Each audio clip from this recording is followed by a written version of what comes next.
হাতিয়ারকে ধারণ করে ইসরায়েলের কুত্তাদের বিরুদ্ধে শাহাদাতের তামান্না নিয়ে আমাদেরকে ময়দানে কাঁপিয়ে পড়তে হবে। আপনারা আমাদের পক্ষ থেকে পশ্চিমাদেরকে জানিয়ে দেন, কোন সাম্রাজ্যবাদীদের আগ্রাসন বাংলাদেশের মানুষ বরদাস্ত করবে না। ফিলিস্তিনকে স্বাধীন করার জন্য যদি আমাদেরকে রক্ত দিতে হয়, জীবন দিতে হয়, শাহাদাতের খাতায়, শহীদের খাতায় নাম লিখাতে হয়। ঐতিহাসিক বদর দিবসে আন্তর্জাতিক চুক্তিকে লঙ্ঘন করে পৃথিবীর শ্রেষ্ঠ অবৈধ সন্ত্রাসী রাষ্ট্র ইসরায়েল কর্তৃক আমেরিকার প্ররোচনায় ঘুমন্ত ফিলিস্তিনিদের উপর হামলা চালিয়ে 195 জন শিশু সহ প্রায় 500 মুসলমানকে শহীদ করে দিয়েছে। আমরা এই ন্যাক্কারজনক হামলার তীব্র নিন্দা এবং প্রতিবাদ জানাই। পাশাপাশি একটা কথা বলতে চাই, এই নগ্ন হামলা থেকে মুসলমানকে বাঁচাতে হলে, ফিলিস্তিনদেরকে বাঁচাতে হলে একমাত্র পথ হচ্ছে আল্লাহর পক্ষে জিহাদ করা। জিহাদ ছাড়া ফিলিস্তিনিদের স্বাধীনতার আর কোনো পথ খোলা থাকবে না। আমরা বলতে চাই, জাতিসংঘ কার্যত মৃত্যু হয়ে গেছে। জাতিসংঘ প্রত্যাহার করে সমস্ত মুসলমানকে ইসলামী সংঘ কায়েম করতে হবে।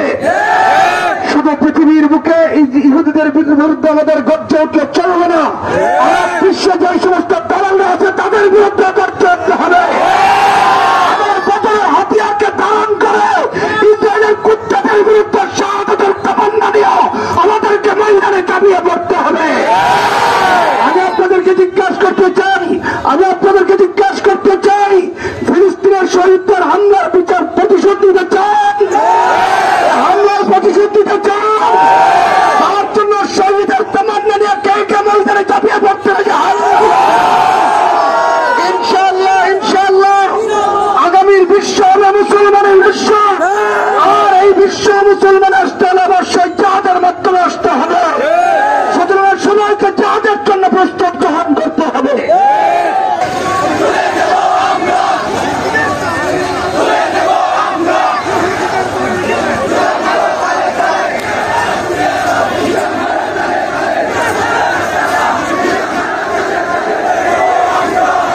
আমরা যখন ইফতার নিয়ে বসি, সাহারি নিয়ে বসি, তখন ফিলিস্তিনদের সামনে তাদের সন্তানের লাশ পড়ে থাকে। মায়ের সামনে সন্তানের লাশ, পিতার সামনে সন্তানের লাশ, সন্তানের সামনে পিতামাতার লাশ। এই লাশের খেলা মাহে রমাদানেও চলছে। বিশ্ববাসী দেখতে পেয়েছে এই ইহুদিরা হাজার হাজার বছর থেকে যেমন গাদ্দার ছিল, এখনো তেমনই গাদ্দার আছে। তারা আগে যেমন প্রতিশ্রুতি ভঙ্গকারী ছিল, এখনো তেমন প্রতিশ্রুতি ভঙ্গকারী আছে। তারা আগে যেমন নবীদের হত্যাকারী ছিল, এখনো নবীর ওয়ারিসদের হত্যাকারী আছে। তারা যেমন আগেও মানবতার দুশ্মন ছিল, এখনো মানবতার দুশ্মন আছে। তারা যেমন আগে অভিশপ্ত ছিল, এখনো অভিশপ্ত আছে। এই পৃথিবীতে ইহুদিদের বসবাসের কোন অধিকার নাই। আল্লাহর পয়গম্বরদের হত্যাকারীরা পৃথিবীতে কোন স্বীকৃতি পেতে পারে না। আল্লাহ মানবতার দুশ্মনরা পৃথিবীতে কোন স্বীকৃতি পেতে পারে না। শিশুদের হত্যাকারীরা পৃথিবীতে কোন স্বীকৃতি পেতে পারে না। সুতরাং বিশ্বের মধ্যে যারা ইসরায়েলকে সমর্থন দেয়, স্বীকৃতি দেয়, তাদের সবার উপর আল্লাহর গজব নাযিল হবে। এরা মালউনিন, এরা আল্লাহর লানত প্রাপ্ত, এরা অভিশপ্ত, এরা জাওয়াজ। আপনারা জানেন 47-এ ব্রিটিশ আর আমেরিকার অবৈধ মিলনের ফলে জাওয়াজ সন্তানের নাম হলো ইসরায়েল রাষ্ট্র। এদের জন্মই জাওয়াজ। মুসলিমদের ভূখণ্ড দখল করে এরা সেখানে রাষ্ট্র কায়েম করেছে। আজ পর্যন্ত অধিকাংশ পৃথিবীর অধিকাংশ দেশ তাদেরকে স্বীকৃতি দেয় নাই। জাতিসংঘ সহ পশ্চিমা বিশ্বদেরকে আমরা জানিয়ে দিতে চাই, যারা স্বীকৃতি দিয়েছে তারাও যদি তাদের স্বীকৃতি বাতিল না করে, সকলে মানবতার দুশ্মন হিসাবে চিহ্নিত হবে। মাহে রমাদানের বরকতময় মৌসুমে শিশুদের রক্ত দিয়েছে জমিন, যারা রক্তাক্ত করেছে, তাদের ব্যাপারে আমাদের 1 নাম্বার বক্তব্য হলো আমাদের দেশের এবং সরকার প্রধান যারা বর্তমানে আছে, ডক্টর ইউনূস সহ যারা জাতিসংঘের মহাসচিব, তো কিছুদিন আগে আমগো দেশে হয়েছে গেছে, ঘোরাফেরা করে গেছে। আমরা দেখছি, বুঝছি, আমরা সব দেখতেছি। আমাদের পরিষ্কার কথা হলো এই, শক্ত হন ডক্টর ইউনূস। এই দেশের তাওহীদি জনতার রক্তের উপরে আপনারা ক্ষমতার মস্তদে বসেছেন। আপনারা আমাদের পক্ষ থেকে পশ্চিমাদেরকে জানিয়ে দেন, কোন সাম্রাজ্যবাদীদের আগ্রাসন বাংলাদেশের মানুষ বরদাস্ত করবে না। আমেরিকান দূতাবাসে, ইসরায়েলের কোন দূতাবাস তো আমাদের দেশে নেই, তাদের সাথে কোনো কূটনৈতিক সম্পর্ক আমাদের দেশে নেই। পাসপোর্টের মধ্যে আগে লেখা ছিল অ্যাকসেপ্ট ইসরায়েল, ইসরায়েল ব্যতীত অন্য সব দেশে যেতে হবে। ওই লেখাটাও বিগত ফ্যাসিস্ট সরকার উঠিয়ে দিয়ে তারা প্রমাণ করে গেছে তারা প্রকৃত ইসরায়েল এবং ভারতের দালাল ছিল। আবার নতুন করে ইসরায়েল ব্যতীত অন্য সব দেশে যেতে পারবে, এই কথা পাসপোর্টে সংযোজন করার দাবি জানাচ্ছি। আমেরিকার রাষ্ট্রদূতকে ডেকে আমাদের দেশের পক্ষ থেকে রাষ্ট্রীয়ভাবে প্রতিবাদ করার দাবি জানাচ্ছি। ইসরায়েল এবং তাদের সাথে সম্পর্কিত যত পণ্য এই দেশে আসে সব এই দেশ থেকে উঠিয়ে নেওয়ার দাবি জানাচ্ছি। আমরা ইসরায়েলের পণ্য বর্জন করব, আমরা আমেরিকার পণ্য বর্জন করব, আমরা তাদের অর্থনৈতিক ব্যবস্থা ধ্বংস করব ইনশাআল্লাহ। আর দ্বিতীয় কথা হলো, আপনারা জানেন কয়েকদিন আগে ভারতের নাগপুরে উগ্র আরএসএস এর হিন্দুরা মুসলমানদের উপর ঝাঁপিয়ে পড়েছে, হাজার হাজার মসজিদ মাদ্রাসা আক্রমণ করেছে, নিরীহ মুসলমানদের উপর আক্রমণ করেছে।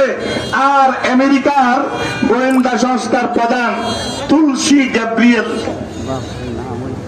এই মহিলার দাবি বাংলাদেশে নাকি সংখ্যালঘু নির্যাতন হয়। বাংলাদেশে যদি সংখ্যালঘুর উপর নির্যাতন হতো তো মাইক্রোস্কোপ যন্ত্র দিয়া ওই দেশে কোনো হিন্দু খুঁজে পাওয়া যাইত না। আমরা যদি নির্যাতন করতাম, আমরা যদি উগ্র হতাম, আমাদের মসজিদের পাশে 10 হাত 50 হাত 100 হাত হাটাজারি মাদ্রাসার ওয়ালের সাথে হিন্দু মন্দির থাকতো না। সাম্প্রদায়িক সম্প্রীতির এক উজ্জ্বল দৃষ্টান্তের দেশে বাংলাদেশ। এই তুলসী গ্যাব্রিয়েলের বক্তব্যের দ্বারা বোঝা যায়। এবং ভারতে একই সাথে ভারতে মুসলমানদের উপর আক্রমণ, ইসরায়েলে ফিলিস্তিনের মুসলমানদের উপর আক্রমণ দ্বারা বোঝা যায় ইসরায়েল ভারত একসাথে কোমর বেঁধে মুসলিমদের বিরুদ্ধে নেমেছে। আমরাও জানিয়ে দিতে চাই, আমরা বদরি সাহাবীদের উত্তরসূরি, এই রমজানে আমরাও নামতে জানি। আমরা আমাদের পার্শ্ববর্তী দেশের কাছে দাবি জানাচ্ছি, দাবি না পরিষ্কার মেসেজ দিচ্ছি। আমাদের দেশে কোনদিন রাস্তাঘাটে যদি আচার খেয়েও কোনো হিন্দু পড়ে যায়, এটাকে যেমন বিশ্ব মিডিয়ায় ফলাও করে সংখ্যালঘুদের উপর নির্যাতন বলে চালিয়ে দাও। আমরা তো আমাদের চোখে দেখতে পাচ্ছি ভারতে হাজার মসজিদ ভাঙা হচ্ছে, মাদ্রাসা ভাঙা হচ্ছে, নিরীহ মানুষের উপর আক্রমণ করা হচ্ছে। আমরা প্রয়োজনে লং মার্চ করব, আমরা প্রয়োজনে গাজওয়াতুল হিন্দের ঘাট দিয়ে এই জালিমদের কালো হাত ভেঙে দিব। সজাগ থাকতে হবে মুসলমানরা, আমাদের সজাগ থাকার সময় এসেছে। আমরা কোন সাম্রাজ্যবাদীদের আস্ফালন এই জমিনে বরদাস্ত করব না। আমাদের ফিলিস্তিন, আমরা আর্থিকভাবে সহযোগিতা করব, আমরা দোয়ার মাধ্যমে সহযোগিতা করব, আমরা অনলাইনে অফলাইনে প্রতিবাদ করব, আমরা লেখালেখি করব, আমরা তাদের পণ্য বর্জন করব, আমরা ইসরায়েলকে কোণঠাসা করব। প্রয়োজনে ময়দানে যাওয়ার সুযোগ হলে গিয়ে বুকের রক্ত নবীদের ভূমিতে ঢেলে শাহাদাতের অমীয় সুরা পান করব। আল্লাহ রাব্বুল আলামিন এই মাহে রমাদানে আমাদের নির্যাতিত মজলুম ফিলিস্তিনিদের সহায় হন।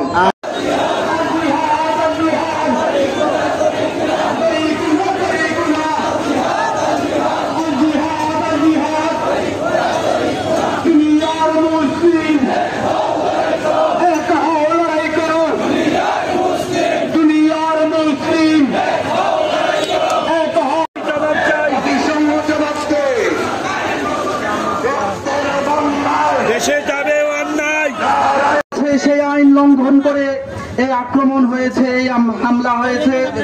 আমরা সারা বিশ্বের মুসলমানেরা এই আইন বহির্ভূত হামলার বিচার দাবি করছি এবং সারা পৃথিবীর মুসলমানদের প্রতি উদাত্ত আহ্বান জানাচ্ছি যে ফিলিস্তিনকে স্বাধীন করার জন্য যদি আমাদেরকে রক্ত দিতে হয়, জীবন দিতে হয়, শাহাদাতের খাতায়, শহীদের খাতায় নাম লিখাতে হয়, আমরা নাম লিখাতে